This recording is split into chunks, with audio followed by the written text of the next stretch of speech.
एक नगर में एक साधु रहता था। वह रोजाना गांव के सभी घरों में भिक्षा लेने के लिए जाया करता था। एक दिन साधु एक महिला के घर के द्वार पर पहुंचकर जोर से बोला, अलख निरंजन, भिक्षाम दे। इतना सुनते ही घर के भीतर से औरत बाहर आई और बोली, महाराज, मैं आपको भिक्षा तो डाल दूंगी, आइए, साथ ही आप पहले भोजन भी कर लीजिए। साधु ने कहा, क्यों नहीं बेटी, मुझे बहुत भूख लगी है, सुबह से कुछ नहीं खाया। इतना कहकर साधु उस औरत के साथ घर के भीतर चला गया। औरत ने साधु के बैठने के लिए आसन बिछा दिया और बोली, महाराज, आप यहां बैठ जाइए, मैं अभी भोजन लगाती हूं।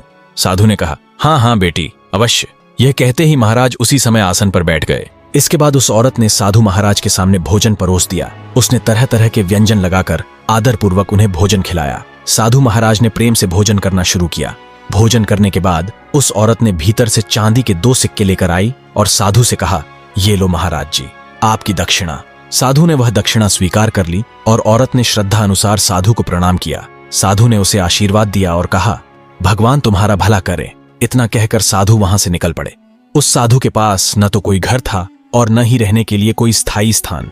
वह जहां भी जाता, जहां भी उसे जगह मिल जाती, वहीं अपना ठहराव कर लेता और वहीं रुक जाता था। उस साधु के पास बांस की एक लाठी थी। बांस की होने के कारण वह लाठी अंदर से पूरी तरह खोखली थी। साधु ने उस लाठी के दोनों सिरों पर ढक्कन लगाए हुए थे। साधु ने ढक्कन खोलकर उसमें वे दोनों चांदी के सिक्के डाल दिए और फिर से ढक्कन बंद कर दिया। इसके बाद वह आगे की ओर चल पड़ा। गांव के हर घर के द्वार पर पहुंचकर वह जोर से बोलता, अलख निरंजन, भिक्षाम देहि। गांव के सभी लोग उस साधु को श्रद्धा से दान देते। कोई आटा डालता, कोई गेहूं देता और कोई दक्षिणा में चांदी के सिक्के थमा देता। इसी प्रकार साधु जहां भी जाता, उसे दक्षिणा के रूप में जितने भी चांदी और सोने के सिक्के मिलते, वह सब अपनी लाठी में डाल देता था। एक दिन साधु के मन में विचार आया, क्यों न मैं भी अपने हाथों से कुछ दान पुण्य करूं, तीर्थ जाऊं, स्नान करूं, ताकि मेरे सारे पाप धुल जाएं, गरीबों को सोने चांदी के सिक्के बांट दूं। फिर उसने सोचा, शायद भगवान मुझ पर भी कृपा करें, मुझे इस साधु जीवन से मुक्त कर दें और एक सुखी गृहस्थ जीवन दें, जहां मुझे पत्नी मिले और संतान सुख प्राप्त हो और मैं भी एक सुखी गृहस्थ जीवन जी सकूं। यही सोचते सोचते साधु महाराज एक गांव से दूसरे गांव पैदल चलते रहे। चलते चलते शाम हो गई, लेकिन हरिद्वार अभी दूर था। रास्ते में उन्हें एक आदमी मिला। साधु ने उससे कहा, भाई, मुझे बहुत तेज भूख लगी है, कृपया मुझे 10 रुपये दे दो ताकि मैं भोजन कर सकूं। उस आदमी ने साधु से कहा, महाराज, मैं भी एक गरीब आदमी हूं, लेकिन मैं आपको अपने घर ले जाकर भोजन करा सकता हूं। साधु महाराज ने कहा, ठीक है, लेकिन मुझे रात भर ठहरने के लिए भी कोई जगह चाहिए। तब उस आदमी ने उत्तर दिया, महाराज, आप मेरे घर पर ही रुक जाइए और सुबह होते ही आप रवाना हो जाना। इसके बाद साधु महाराज और वह आदमी दोनों घर की ओर चल पड़े। घर पहुंचकर साधु महाराज ने अपनी लाठी कमरे के कोने में रख दी और पास की चारपाई पर बैठ गए। फिर साधु महाराज ने उस आदमी से कहा, यदि मैं कहीं भी जाने के लिए उठूं तो मेरी लाठी को हाथ मत लगाना। उस आदमी ने कहा, ठीक है महाराज। इसके बाद उस आदमी ने साधु महाराज को भोजन और पानी कराया और सोने चला गया। साधु महाराज भी उसी चारपाई पर सो गए। दिन भर की थकान के कारण साधु महाराज की आंखें बंद होते ही नींद आ गई। देखते ही देखते सुबह हो गई और साधु महाराज सुबह 5 बजे ही उठ गए। उसी समय वह आदमी भी उठ गया। उसने साधु महाराज से कहा, महाराज, जाने से पहले स्नान कर लीजिए। तब साधु महाराज ने कहा, मैं हरिद्वार जाकर ही गंगा में स्नान करूंगा। उस आदमी ने कहा, ठीक है महाराज। इसके बाद साधु ने कहा, मैं लघु शंका वह दीर्घ शंका से निवृत्त होकर आता हूँ, तब तक तुम खाने पीने का इंतजाम कर लो, मैं भोजन करके हरिद्वार के लिए रवाना हो जाऊंगा। उस आदमी ने कहा, ठीक है महाराज, मैं अभी अपनी पत्नी से कह देता हूँ कि आपके लिए गरम गरम भोजन बना दे। इतना कहकर साधु वहां से लघु शंका वह दीर्घ शंका के लिए चले गए और अपनी बांस की लाठी कमरे के उसी कोने में भूल गए। उस आदमी ने अपनी पत्नी से कहा, सुनो, साधु महाराज के लिए भोजन बना दो, उन्होंने कहा है कि भोजन करके वे रवाना हो जाएंगे। तब उसकी पत्नी ने कहा, ठीक है, अभी बना देती हूँ, लेकिन पहले मैं उस कमरे की सफाई कर लूं, वह कमरा गंदा पड़ा है। उस आदमी ने कहा, ठीक है, सफाई करने के बाद भोजन बना देना। इतना कहकर वह स्त्री साधु महाराज वाले कमरे में चली गई और सफाई करने लगी। जब वह झाड़ू लगा रही थी तो झाड़ू लगाते समय उसकी झाड़ू उस बांस की लाठी से टकरा गई। लाठी जमीन पर गिर पड़ी और उसमें भरे सोने चांदी के सिक्कों ने सिक्कों की आवाज सुनकर उस स्त्री ने सोचा, जरूर इसके अंदर कुछ न कुछ है। तभी उसने उस बांस की लाठी का ढक्कन खोल लिया। ढक्कन खोलते ही उसकी आंखें फटी की फटी रह गईं। उसने अपने पति को जोर से आवाज लगाई, सुनो, जल्दी से इधर आओ।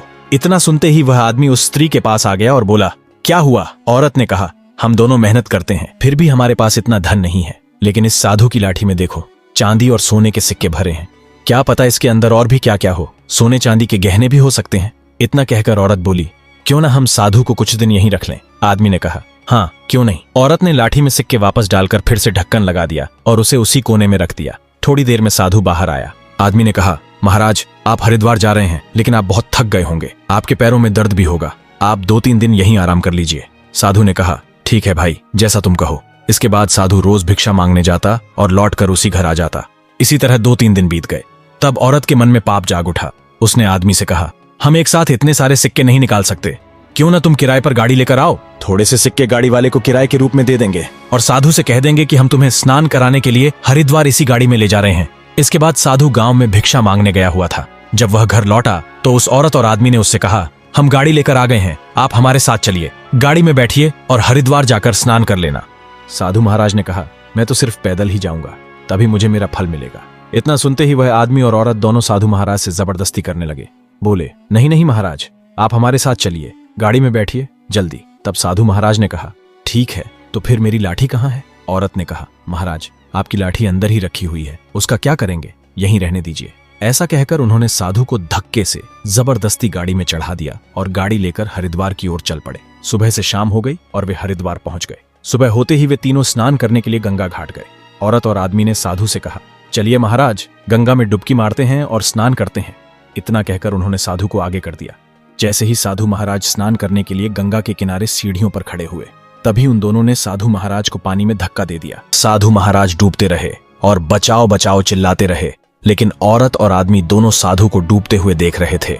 दोनों में से किसी ने भी साधु को बचाने का प्रयास नहीं किया और अंत में साधु महाराज की गंगा के पानी में ही मृत्यु हो गई। इसके बाद आदमी और औरत अपनी गाड़ी में बैठकर वापस घर की ओर चल पड़े और उसी समय साधु महाराज की आत्मा उनके शरीर से बाहर निकलकर एक भंवरे का रूप ले लिया और वह भंवरा उनकी गाड़ी के पीछे पीछे चल पड़ा।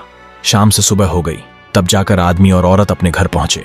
एक दिन बीतते ही वह भंवरा उस औरत के पेट में घुस गया, जिससे वह गर्भवती हो गई। यह देखकर उस आदमी की खुशी का ठिकाना नहीं रहा।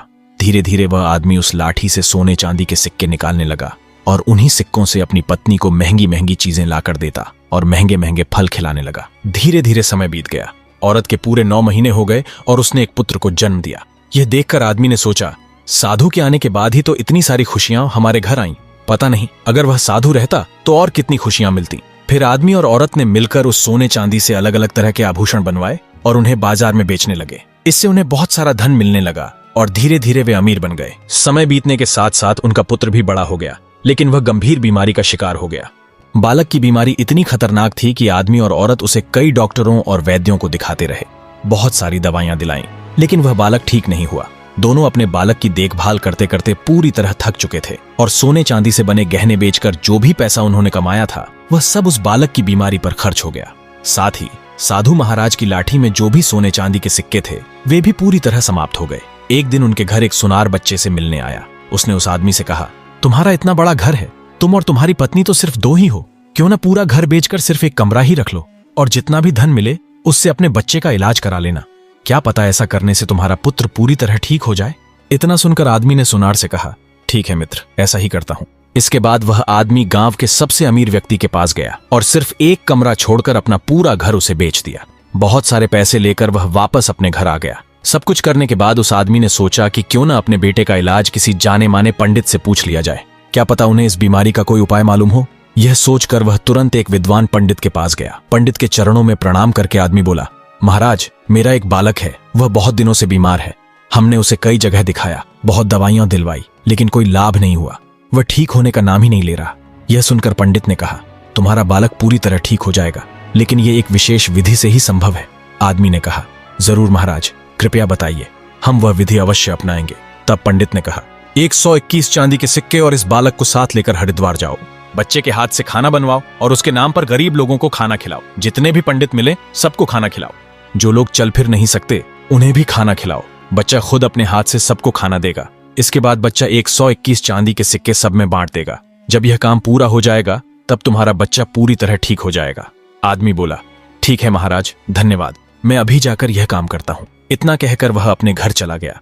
घर जाकर उसने अपनी पत्नी से कहा, साधु महाराज ने बताया है कि हमें 121 चांदी के सिक्के इकट्ठे करके इस बालक के हाथों ब्राह्मणों को भोजन कराना है और उन्हीं 121 सिक्कों को बालक के हाथों से बांटना है, तभी हमारा बेटा ठीक होगा। यह सुनकर उसकी पत्नी बोली, अगर साधु महाराज ने कहा है यह काम भी हमें जरूर करना चाहिए। इसके बाद वह आदमी बाजार में काम करने लगा। काम करते करते उसके पास बहुत सारा पैसा हो गया। बहुत सारे पैसे होने के बाद भी चांदी के 121 सिक्के पूरे नहीं हो पाए। तब उस आदमी ने अपने घर के सारे बर्तन बेच दिए। उस आदमी ने सोचा, अगर मेरा बालक इन सबको बेचने के बाद ठीक हो जाता है तो बहुत अच्छा होगा, हम दोनों मिलकर फिर बहुत सारा पैसा कमा लेंगे। उसने अपनी पत्नी और बालक से कहा, तुम दोनों यहीं घर के बाहर इंतजार करो, मैं चांदी के सिक्कों का इंतजाम करके आता हूं। उसके बाद आदमी ने जो एक कमरा बचा था उसे भी वह गांव के अमीर आदमी के पास जाकर बेच आया और पैसों से 121 चांदी के सिक्के लेकर वह अपनी पत्नी और पुत्र के पास लौट आया। अब उसके पास न रहने का घर था, न रहने के लिए कोई कमरा। सब कुछ बेचकर वह अपनी पत्नी और पुत्र को लेकर हरिद्वार के लिए रवाना हो गया। हरिद्वार पहुंचकर वह आदमी रसोइये के पास गया और बोला, हमें भोजन बनाना है। रसोइये ने कहा, क्यों नहीं, जरूर बना लो। तब उस आदमी ने अपने बालक के हाथों भोजन बनवाया। भोजन तैयार होने के बाद वह बालक को साथ लेकर सभी गरीबों और ब्राह्मणों को भोजन कराने लगा। जिन लोगों के हाथ नहीं थे या जो स्वयं भोजन नहीं कर सकते थे, उन्हें वह बालक अपने हाथों से खाना खिलाया। भोजन कराने के बाद वह सबको एक एक चांदी का सिक्का देता गया। उसने 120 सिक्के बांट दिए और इतने सिक्के बांटते ही वह बालक पूरी तरह स्वस्थ हो गया, बिल्कुल तंदुरुस्त और नौजवान जैसा। अपने बेटे को इस अवस्था में देखकर उस आदमी की खुशी का ठिकाना नहीं रहा। उसने सोचा, साधु महाराज ने बिल्कुल सही कहा था, मेरा बेटा पूरी तरह ठीक हो गया है। अब तक जितने भी पैसे लगे हैं उन्हें हम दोनों मिलकर फिर कमाएंगे। चिंता की कोई बात नहीं है, अगर हम दोनों साथ मिलकर मेहनत करेंगे तो हमारे पास बहुत सारा धन होगा। इसी बीच एक चांदी का सिक्का बचा रह गया। तभी एक पंडित वहां आया और बोला, मुझे बहुत भूख लगी है। तब बालक ने उसे भी भोजन कराया और एक चांदी का सिक्का दे दिया। इस तरह पूरे 121 चांदी के सिक्के ब्राह्मणों और गरीबों में बांट दिए गए। इतना काम पूरा होने के बाद आदमी ने अपने बेटे से कहा, चलो बेटे, अब घर चलते हैं, अब तुम पूरी तरह स्वस्थ हो चुके हो। तब बालक ने कहा, कौन सा घर, किसका घर? मेरा कोई घर नहीं है, मैं वही साधु हूं जो तुम्हारे घर भोजन करने और एक रात रुकने आया था। लेकिन तुम दोनों ने मिलकर बहाने से 2-3 दिन रोककर मुझे जबरदस्ती गाड़ी में बैठाया और स्नान कराने के बहाने हरिद्वार लाकर गंगा में धक्का दे दिया, जिससे मेरी मृत्यु हो गई। यह सब तुमने मेरी लाठी में रखे सोने चांदी के सिक्कों के लालच में किया था। तुम और तुम्हारी पत्नी दोनों पैसों में अंधे हो चुके थे। तुम्हारे मन में धन का लालच जाग चुका था। तुम दोनों मुझे पानी में धक्का देकर वापस घर चले गए। इसके बाद तुम्हें पुत्र की प्राप्ति हुई और तुमने सोचा कि साधु को गंगा में धक्का देकर तुम्हें पुण्य मिला है, लेकिन असली फल तो अब मिल रहा है। तुम दोनों ने मिलकर मुझे पानी में धक्का दिया और चले गए, और उसी समय मैं भंवरा बनकर तुम्हारी पत्नी के पेट में घुस गया। उसी से उसका गर्भ धारण हुआ। और एक बात सुन लो, तुमने मुझे पानी में धक्का देकर मारा था, लेकिन अब देखो मैं तुम्हें किस तरह मारता हूं। तुम ऐसे ही भीख मांगते रहोगे जैसे मैं भीख मांगता था। तुम 7 जन्मों तक दर दर भटकते रहोगे। तो दोस्तों, अगर आप अच्छे कर्म करोगे तो आपको अच्छा फल मिलेगा, और अगर बुरे कर्म करोगे तो उसका बुरा फल भी जरूर मिलेगा। दोस्तों, आपको यह कहानी कैसी लगी? कमेंट में अपनी राय जरूर दें। मिलते हैं अगली ऐसी ही कहानी के साथ।